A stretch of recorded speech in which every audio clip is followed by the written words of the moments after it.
বিড়াল, কুকুর, কুকুর, পাখি বা কবুতর পালা যাবে কিনা। বিড়াল পালা তো যাবে, এতে কোনো সন্দেহ নাই।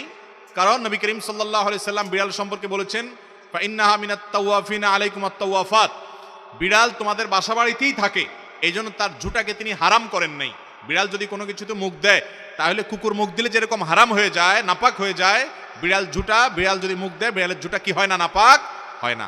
এই জন্য বিড়াল পালা জায়েজ আছে, বিশেষ করে ইঁদুরের উপদ্রব থেকে বাঁচার জন্য, কিংবা এমনি আদর করে আপনি বিড়াল পালেন, কোনো অসুবিধা নাই।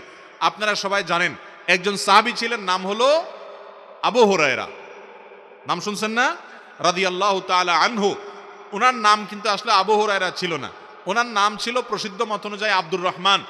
আরো অনেকগুলো মত আছে ওনার নাম নিয়ে, কিন্তু ওনার নাম পরে আবু হুরায়রা উঠে গেছে। কিভাবে? ওনার একটা বিড়াল ছিল, জামার হাতার ভিতরে এই বিড়াল ভরে অনেক সময় মসজিদে নিয়ে আসতেন। তো একবার নবী করিম সাল্লাল্লাহু আলাইহি ওয়াসাল্লাম তার ওই বিড়াল দেখে, তার সবসময় তার সাথে সাথে বিড়ালটা থাকে, এটা দেখে তাকে বললেন, ও বিড়ালের বাপ। আবু হুরায়রা মানে বিড়ালের বাপ। এরপর থেকে ওনার নাম হয়ে গেছে কি, বিড়ালের বাপ। আসলে কি তিনি বিড়ালের বাপ ছিলেন?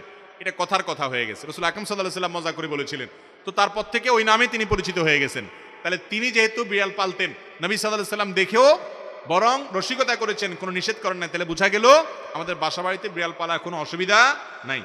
কুকুর পালার ব্যাপারে তখনই জায়েজ হবে যখন কুকুরটা পালবেন আপনি পাহারাদারের কাজে, এবং সেটা বাসা বাড়ির ভিতরে না, সামনে তার থাকার জন্য আলাদা ঘর করে দিলেন, রাখলেন, খাবারের ব্যবস্থা করলেন। উদ্দেশ্য ঘেউ ঘেউ করবে, চোর ডাকাত আসলে আপনাকে অ্যালার্ম দিবে এবং পাহারাদারি করবে।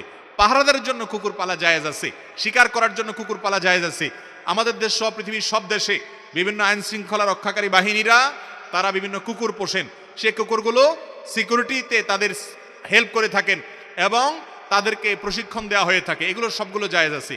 কিন্তু বাসা বাড়িতে কুকুর পোষা, এটা ইসলামী শরিয়ার দৃষ্টিকোণ থেকে শখের বশে কুকুর পোষা, এটা জায়েজ নয়।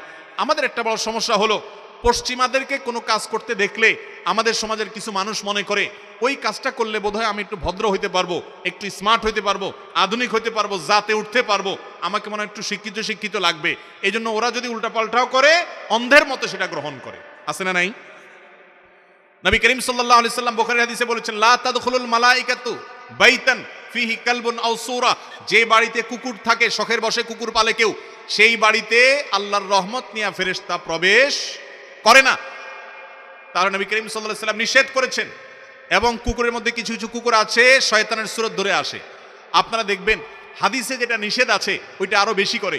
পশ্চিমারা বিড়ালও পালে, কিন্তু বিড়ালের চাইতে কুকুরের সাথে দোস্তিটা একটু বেশি, কারণ হাদিসে নিষেধ আছে, এই জন্য শয়তান ওটা আরো বেশি করে করায়, ক্ষতিগ্রস্ত করতে চায়। মুসলমানের সন্তান কুকুরের গলায় একটা শেকল লাগাইয়া বিদেশি কুকুর কিনে সাথে হাঁটাতে হাঁটাতে নিয়ে যায় এবং খুব আদর কদর করে, মনে করে এর মাধ্যমে তিনি ভদ্র হয়ে গেছে। ওই পশ্চিমাদেরকে যা দেখে অন্ধের মতো মনে করে, ওইটা অনুকরণ করলে সে ভদ্র হবে, তথাকথিত স্মার্ট হবে, আধুনিক দেখাবে।